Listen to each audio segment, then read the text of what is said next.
जय श्री कृष्णा। गीता स्पंद के इस अंक में आपका स्वागत करते हुए मुझे इस बात की प्रसन्नता हो रही है कि हम साथ साथ चलते हुए दूसरे अध्याय के अंतिम श्लोक के पास पहुंच गए हैं। बल्कि अंतिम श्लोक ही है जो इस तरह भगवान उसमें स्पष्ट कर रहे हैं, ऐसा ब्राह्मी स्थिति पार्थ नैनाम प्राप्य विमुह्यति स्थितवास्य मंत कालेपि ब्रह्म निर्वाणम रक्षति। कि हे अर्जुन, ये ब्रह्म को प्राप्त पुरुष की स्थिति है। इसको प्राप्त होकर योगी कभी मोहित नहीं होता और अंत काल में भी इस ब्राह्मी स्थिति में स्थित होकर ब्रह्मानंद को प्राप्त हो जाता है।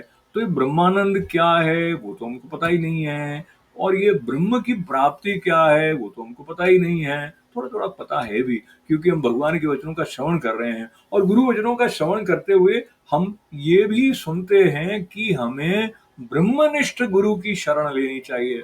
ब्रह्मनिष्ठ गुरु की शरण लेने का मतलब हुआ कि जिसने स्थित प्रज्ञ का भाषा समाधिस्थ से केशव प्रश्न के उत्तर को अपने जीवन में घटित होते हुए अनुभव कर लिया है।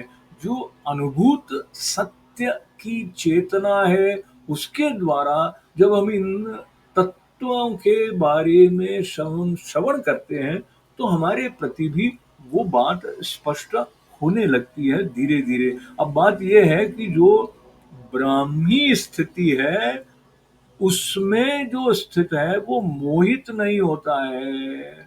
जैसे कि अगर आप बड़े हो जाते हैं और आप देखिए छोटे बच्चे के लिए जो गुड़िया है, जो छोटी सी कार है, वो कभी रोया होता है उसके लिए कि मुझे वो चाहिए, फिर वो आ गई होती है, वो कुछ दिन उसके साथ खेलता है, समझिए कुछ बरसों तक खेलता है, लेकिन जब वो बड़ा हो गया है तो वो उसकी तरफ देखता नहीं है उस तरह के आकर्षण के साथ में। अगर देखेगा बाई दी वे तो ये सोचेगा किसी को दे दो, या ये एक उसकी स्मृति में एक पतली लकीर सी उसको देखकर फिर जाग सकती है।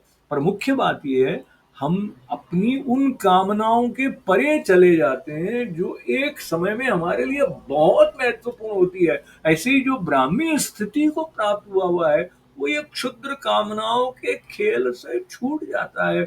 और ये कहा कि अंतकाल में भी ऐसी ब्राह्मी स्थिति में स्थित होकर वो ब्रह्मानंद को प्राप्त होता है। अब ये ब्रह्मानंद क्या है, भगवान की कृपा से हमारे लिए ये अनुभूति में प्रवेश करके ये उद्घाटित हो जाए, ऐसी प्रार्थना के साथ में बहुत सारा आभार आपका। तो आनंद ही आ गया ना, क्या बात है साहब। जय श्री कृष्णा।